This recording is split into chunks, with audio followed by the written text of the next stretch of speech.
originario de Bogotá, a quien le agradezco nos tome esta llamada. Jeffrey, muy buenos días, gracias por atendernos esta llamada.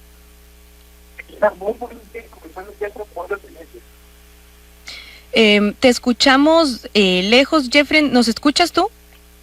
Sí, muy buenos días y buenos días a todos los oyentes.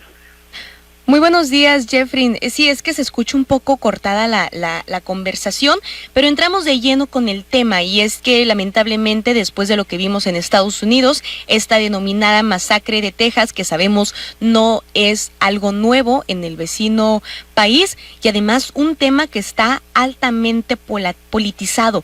¿Qué es lo que está ocurriendo con respecto a la regulación de armas, Jeffrey?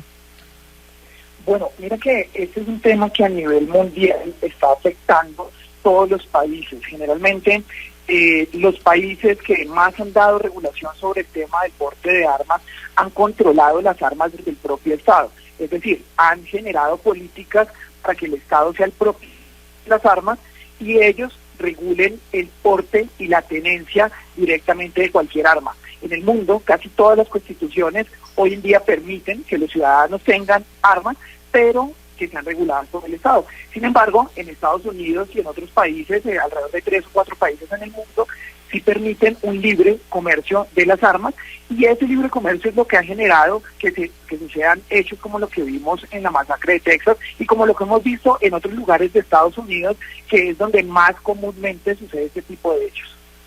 Cuando hablamos de libre comercio, ¿es entonces que en Estados Unidos cualquier persona que, digamos, a simple vista esté bien de sus facultades mentales puede adquirir un arma? Claro que sí, la libertad es un poco más fácil. En algunos estados, recordemos que Estados Unidos, diferentes estados tienen regulaciones diversas, pero en rasgos generales cualquier persona que cumple con unos criterios, tiene antecedentes de tener un análisis psicológico y médico básico, puede portar un arma, pues, en concordancia con su constitución. Entonces, ahí es cuando ese derecho a portar un arma se vuelve también en contravía y permite que cualquier persona tenga el arma y futuramente sucedan este tipo de hechos. Diferente a estados o países en los cuales la regulación es un poco más fuerte y solamente se permite el uso de armas por porte o tenencia en casos excepcionales.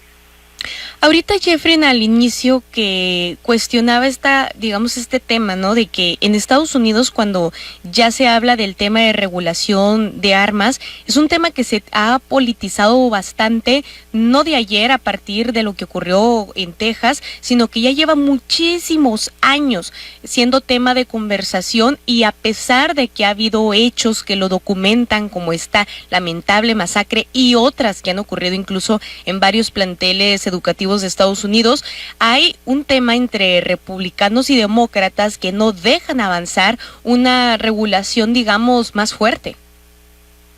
Sí, mira que esto lo convierte de todas formas en un tema político directamente, en el cual el porte de armas ha venido defendiéndose desde el punto de vista de la Constitución de los Estados Unidos.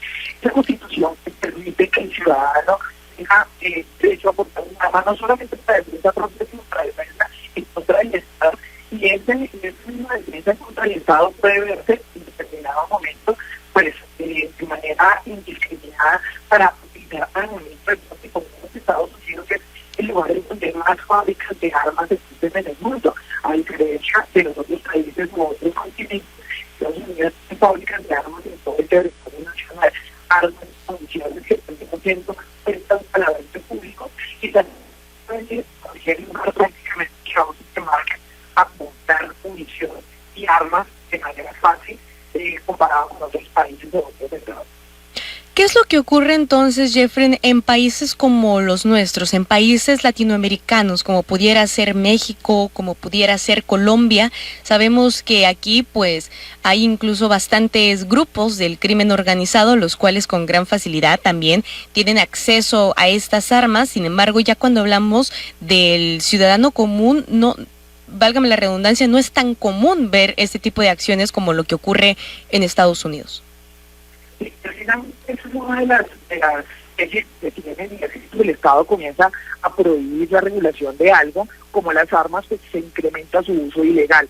En Colombia, por lo menos, la prohibición viene desde hace bastantes años. Es más, las personas que tienen su propia arma autorizada por el Estado no pueden portarla en la calle de acuerdo a unos decretos.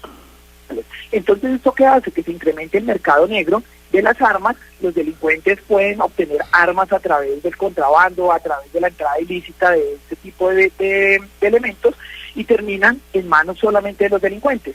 Y ahí es donde está la tesis de algunos funcionarios, algunas personas de Estados Unidos que dicen que el ciudadano debe estar armado para defenderse de los propios delincuentes. Esto sucede no solamente en Colombia, en México, sino en todos los países de América Latina, en donde la regulación de armas es muy estricta, termina aumentando el delito del porte ilegal o del contrabando de armas ilegales de estos países. Entonces terminan ingresando armas totalmente nuevas a través del mercado negro. En este caso, ¿cuál debería de ser lo ideal? ¿Tener a lo mejor un mercado que sea más flexible, aumentar las restricciones? Porque por lo que nos estás comentando, Jeffrey, bueno, ni de un lado estamos salvados ni del otro.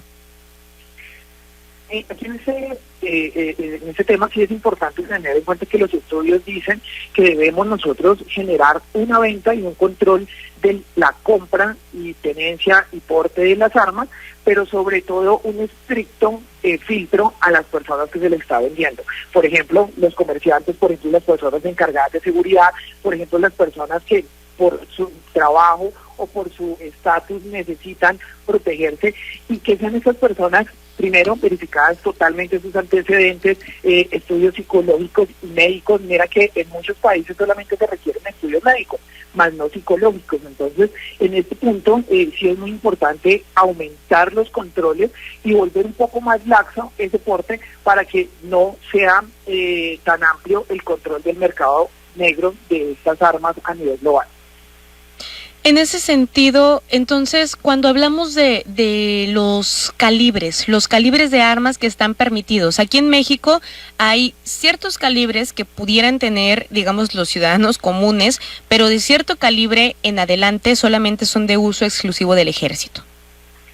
La mayoría de países el uso del arma, los calibres permitidos es hasta .380 o 9 milímetros, que lo conocemos nosotros, es decir, una pistola 9 milímetros o un revólver hasta calibre 38. ¿Qué quiere decir esto? Que estas son armas de uso de defensa personal, que pueden ser utilizadas para defender el patrimonio o defender la vida o la integridad de una persona al momento de una emergencia. Sin embargo, calibres mucho más altos pues son de uso exclusivo de las fuerzas militares, porque son armamento de guerra, armamento que tiene que ser utilizado solamente por estados de acuerdo a regulaciones internacionales. Entonces, este hecho sí se encuentra muy bien, porque pues una persona no debe cargar armamento, no debe tener permiso de porte o tenencia de armamento largo. En realidad lo que va a defender es su vida o su propiedad. No necesita armamento largo de alcance superior a 100 o 200 metros.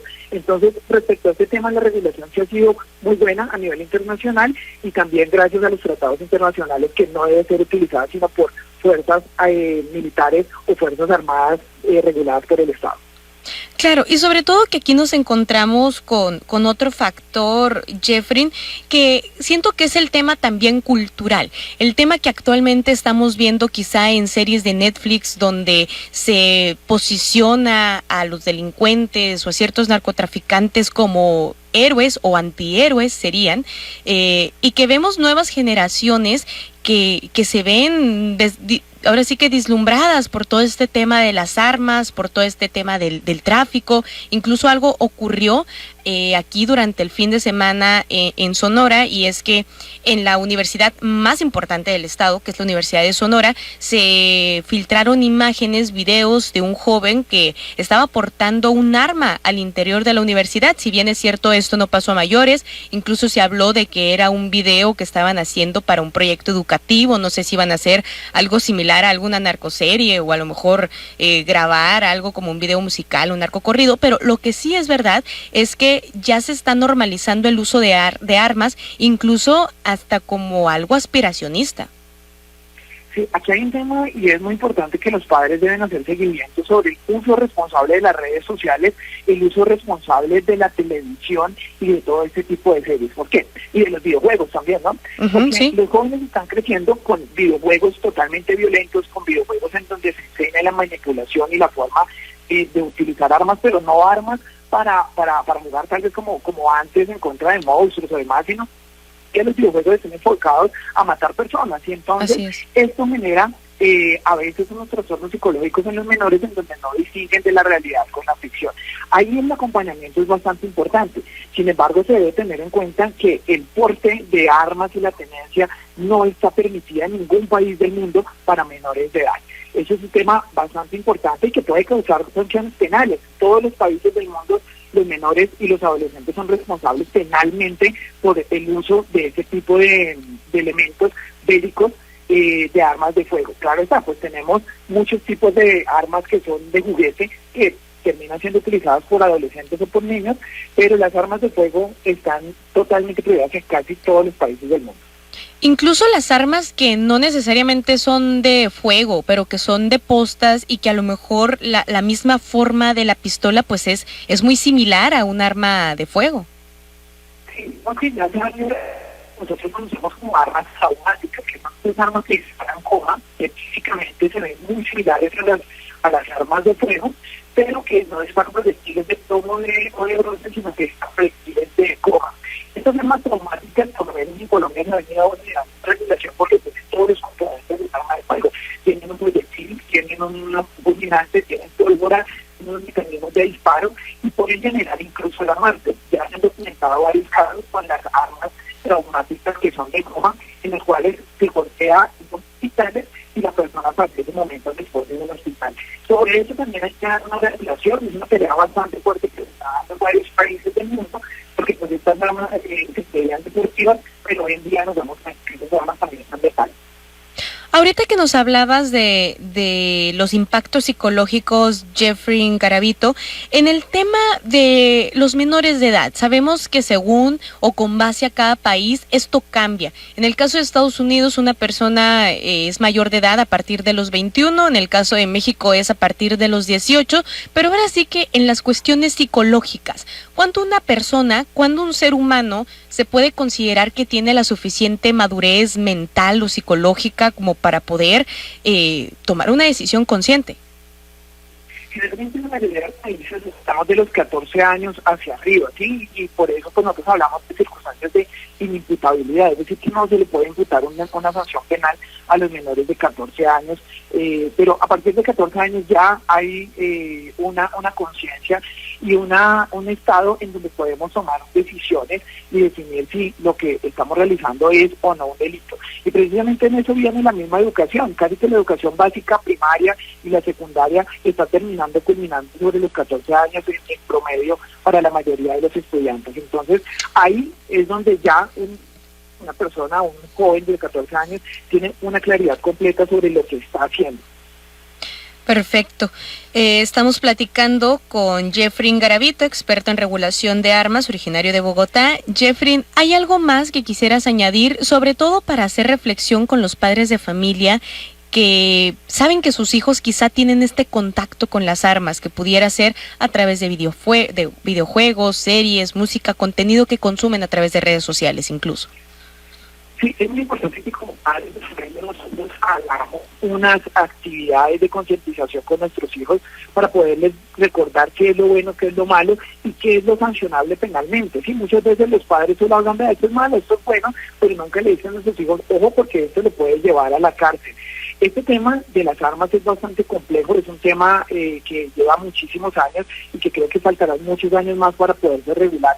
Sin embargo, en países como Centroamérica, que hay otros países en África y en Asia, se utilizan a los menores de edad para instrumentalizarlos para el uso y porte de armas. Es más, en Colombia se han visto casos en donde los adultos utilizan menores porque pues es más fácil que un menor no lo requisen, que no le hagan una pesquisa y ellos puedan portar esas armas. Y los niños piensan en muchas oportunidades que eso es lo que está bien y que es lo que está jugando. Entonces, muy importante que los padres estén pendientes del crecimiento y de esa atención sobre las armas. Totalmente. Jeffrey Garavito, te agradezco muchísimo que nos hayas tomado esta llamada y orientarnos sobre este tema de la regulación de armas. Selena, muchísimas gracias. Un feliz día a todos los oyentes de México. Gracias, igualmente. Son las 7 de la mañana con 29.